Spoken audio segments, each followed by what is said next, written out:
नमस्कार, very good morning. आप सबका बहुत बहुत स्वागत आपके YouTube channel Sukhdev sir geography के अंदर। दोस्तों, आप सब जानते हैं कि महाराजा गंगा सिंह यूनिवर्सिटी बीकानेर की तरफ से जो प्रैक्टिकल्स परीक्षा है सत्र 2021-22 की, वो बहुत जल्द यानी कि नेक्स्ट मंथ अप्रैल के अंदर उसका आयोजन करवाया जा रहा है। और आप सब जानते हैं कि प्रैक्टिकल में सबसे बड़े विषय के रूप में जो कोई एग्ज़ाम रहता है वो रहता है भूगोल का, यानी कि ज्योग्राफी का। और ज्योग्राफी से संबंधित जितने भी स्टूडेंट्स हैं, चाहे वो रेगुलर्स हैं चाहे वो प्राइवेट्स हैं, उन सभी के पास में 90% देखा जाए तो ज्योग्राफी सब्जेक्ट होता है। और उन बच्चों के मन में कुछ डाउट्स कि उनका जो प्रैक्टिकल्स का पैटर्न क्या रहता है, उनका थ्योरीज का एग्ज़ाम क्या रहता है, फील्ड वर्क कैसा होता है, उनसे कुछ तमाम उनके मन में डाउट्स रहते हैं। तो आज उन तमाम डाउटों को हल करने के लिए आज हम इस एक वीडियो बना रहे हैं, ताकि उन स्टूडेंट्स को इसका जो भी डाउट्स हैं उनके एग्ज़ाम से संबंधित वो क्लियर हो सकें और अपने एग्ज़ाम की एक अच्छी तैयारी करके एक अच्छे मार्क्स प्राप्त कर सकें। आज हम जो महाराजा गंगा सिंह विश्वविद्यालय बीकानेर की तरफ से जो बीए पार्ट थर्ड का जो प्रैक्टिकल दिया गया है उसकी यदि हम बात करें तो दोस्तों टोटल उनका जो बीए पार्ट थर्ड का, चाहे वो रेगुलर हैं चाहे वो प्राइवेट्स हैं, उनके टोटल जो प्रैक्टिकल्स के नंबर होते हैं वो होते हैं टोटल 50 नंबर का प्रैक्टिकल होता है। जिसका यदि हम बात करें 50 नंबर को 4 पार्टों में डिवाइड किया गया है। यदि हम पहली बात करें तो पहला जो होता है वो होता है प्रयोगशाली कार्य। यानी कि इसका मतलब प्रयोगशाली कार्य कि आपने जितने भी पूरे साल में आपने जो फाइलें बनाई हैं और जो आपका सिलेबस था, जो आपकी उसमें 5 यूनिट जो आपकी दे रखी हैं, उससे संबंधित जो एग्जामिनर आता है वो एग्जामिनर एक आपका थ्योरी का एग्ज़ाम लेता है। प्रयोगशाला कार्य उसमें 18 नंबर्स का आपका एक एग्ज़ाम दिया जाता है, जो सारा उसमें प्रैक्टिकल वर्क होता है और 18 नंबर्स का एग्ज़ाम होता है। एग्ज़ाम कैसा होता है उसकी हम आगे बात करेंगे।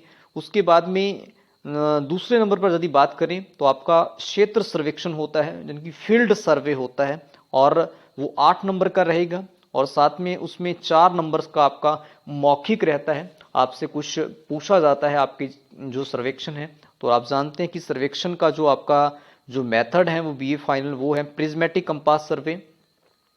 तो वो 8 नंबर्स का रहता है और उससे संबंधित 4 नंबर से आपसे प्रश्न पूछे जाते हैं। इससे दोनों को मिलाकर 12 नंबर्स ये आपके टोटल्स होते हैं।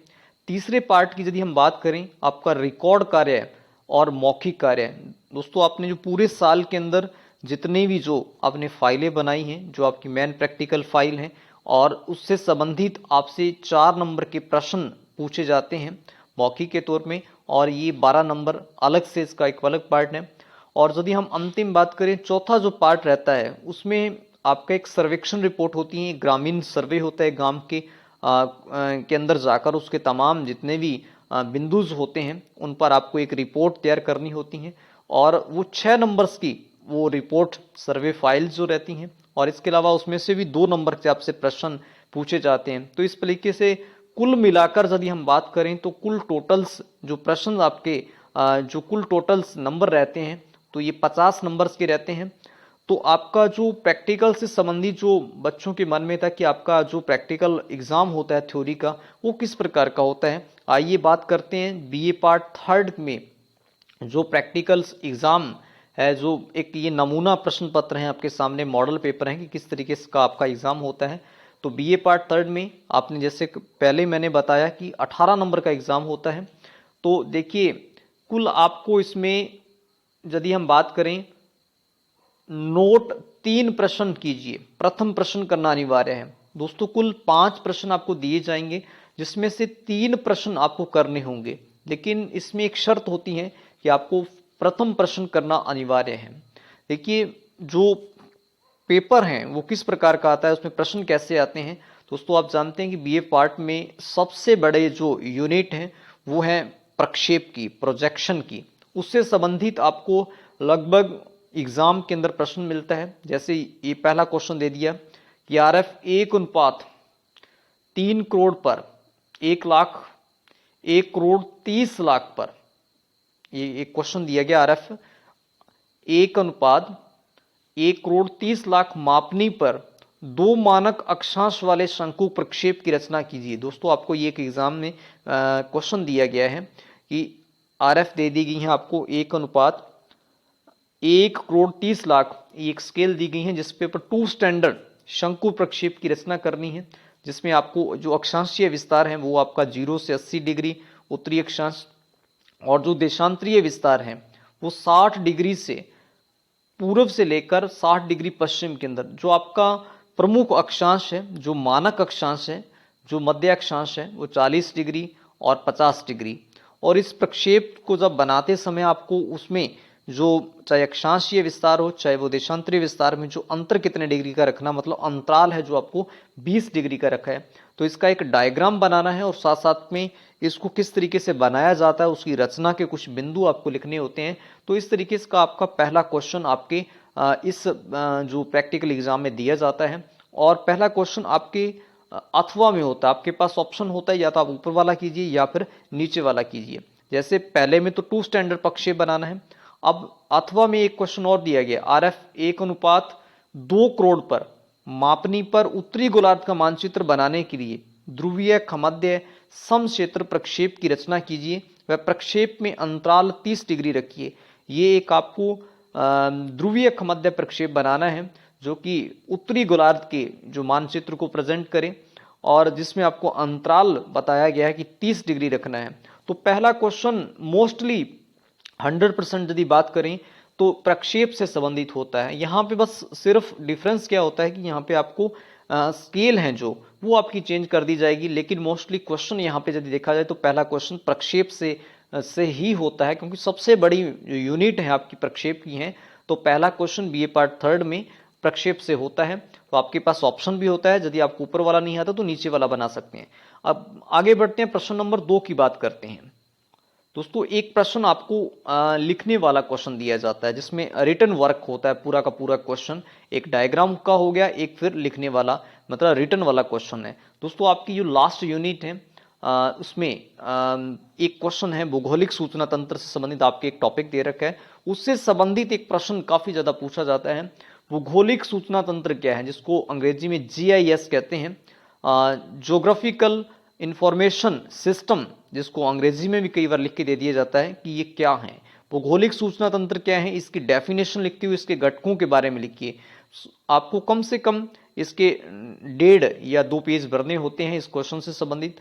भौगोलिक सूचना तंत्र क्या है उसके बारे में लिखो, फिर उसकी डेफिनेशन लिखो, इसके 3 प्रकार के घटक हैं उनके बारे में आपको लिखना पड़ता है। तो इस संबंधित आपको एक रिटन क्वेश्चन दिया जाता है, क्वेश्चन नंबर 2। बात करते हैं क्वेश्चन नंबर 3 की। तीसरा क्वेश्चन आपका, आप जानते हैं कि लास्ट यूनिट है जो आपकी प्रिज्मेटिक कंपास सर्वेक्षण, बहुत ही महत्वपूर्ण है। फील्ड वर्क तो रहता ही रहता है, लेकिन इसके जितने भी उपकरण हैं वो आपको याद होने चाहिए और उनके बारे में पता होना चाहिए क्योंकि इसमें लगभग मोस्टली से प्रश्न पूछा जाता है। प्रिज्मेटिक कंपास सर्वेक्षण में काम आने वाले उपकरणों के नाम लिखते हुए उनके बारे में संक्षेप में लिखिए। तो दोस्तों याद रहे कि प्रिज्मेटिक सर्वेक्षण में सिर्फ उपकरणों के नाम तो हम याद कर लेते हैं, लेकिन उनके बारे में भी हमें पता होना चाहिए। प्रिज्मेटिक क्या है, ट्रफ कंपास क्या है, सर्वेक्षण दंड क्या है, तो जरीब के तीर क्या है, फीता क्या है, तो ये जितने भी उसमें कंपास क्या है तो इनके बारे में भी आपको उनको पता होना चाहिए क्योंकि सिर्फ वहां उपकरणों के नाम नहीं आपके पूछे जाएंगे, वहां आपको उनके बारे में लिखना होगा। कम से कम 2 पेज 2.5 पेज का क्वेश्चन आपको आंसर लिखना होगा, तभी अच्छे नंबर्स आपको मिलते हैं। तो इस तरीके के आप इस प्रकार के प्रश्नों को भी अच्छी तरीके से तैयार कीजिए। क्वेश्चन नंबर 4 की बात करते हैं। इसमें एक और डायग्राम आपके 2 दे रखे हैं, एक हीड्रोग्राफ दे रखा है, एक क्लाइमोग्राफ दे रखा है, लेकिन यहाँ पे जा तो क्लाइमोग्राफ पूछा जाता है या फिर हीड्रोग्राफ के से संबंधित एक प्रश्न दिया जाता है। प्रश्न दिया गया क्वेश्चन नंबर 4 की बात करते हैं। निम्नलिखित आंकड़ों के आधार पर मेरठ का हीड्रोग्राफ बनाइए। दोस्तों मेरठ का जो क्षेत्र है उसमें पूरे साल महीने दे रखे हैं, एक तरफ महीने में जो तापमान की स्थिति रहती है और जो वर्षा की स्थिति रहती है, जैसे जनवरी में 14 डिग्री टेम्परेचर, 3 सेंटीमीटर वर्षा, फरवरी में 16 डिग्री तापमान और 2 डिग्री वर्षा, ऐसे मार्च में 22 2 सेंटीमीटर वर्षा। इस तरीके से तमाम अप्रैल, मई, जून, जुलाई और पूरे 12 महीनों का आपको तापमान और साथ ही साथ में वहां की जो वर्षा की स्थिति रहती है उनसे संबंधित डाटा दिया गया जिसको आपको हीदर ग्राफ के द्वारा समझाना है। जैसे दोस्तों आप ग्राफ पेपर बनाते थे मैथमेटिक का क्वेश्चन, बिल्कुल ठीक उसी तरीके से इसको क्वेश्चन को हल किया जाता है। तो ये इस प्रकार का एक आपको डायग्राम दिया जाता है। और लास्ट क्वेश्चन की यदि बात करें तो लास्ट क्वेश्चन में मोस्टली आपको निम्न पर टिप्पणी लिखिए, इस पर आपको टिप्पणी लिखनी होती है। 4 ऑप्शन आपको दिए जाते हैं, 4 टॉपिक दिए जाते हैं टिप्पणी लिखने के लिए, जिसमें आपको 2 पर टिप्पणी लिखनी होती है। जैसे यहाँ पे 4 पर टिप्पणी दी गई है, स्पिरिट लेवल, प्रिज्मेटिक कंपास, संदूर संवेदन, दिशा सूचक जंतर। लेकिन यहाँ सिर्फ 4 ऑप्शन आपको दिए जाएंगे, 4 छोटे छोटे टॉपिक दिए जाएंगे, बिंदु दिए जाएंगे, जिसके ऊपर आपको किसी 2 पर टिप्पणी लिखनी होती है। तो इस तरीके से आपके जो बीए पार्ट 3rd रेगुलर हैं चाहे प्राइवेट्स हैं, उनका जो क्वेश्चन पेपर है इस तरीके का रहता है। होपफुल है, मुझे आशा है कि आपको इससे बहुत ज़्यादा सहायता मिलेगी। और आपको ये क्वेश्चन पेपर कैसा लगा और किसी क्लास का आपको क्वेश्चन पेपर चाहिए तो आप कमेंट कीजिए। और साथ साथ यदि आप चैनल को नए विजिट कर रहे हैं तो सब्सक्राइब कीजिए। साथ ही साथ अपने दोस्त मित्रों के साथ चैनल को शेयर कीजिए और वीडियो को वॉच कीजिए। और मिलती है नेक्स्ट वीडियो के साथ। बहुत बहुत धन्यवाद। Thank you very much.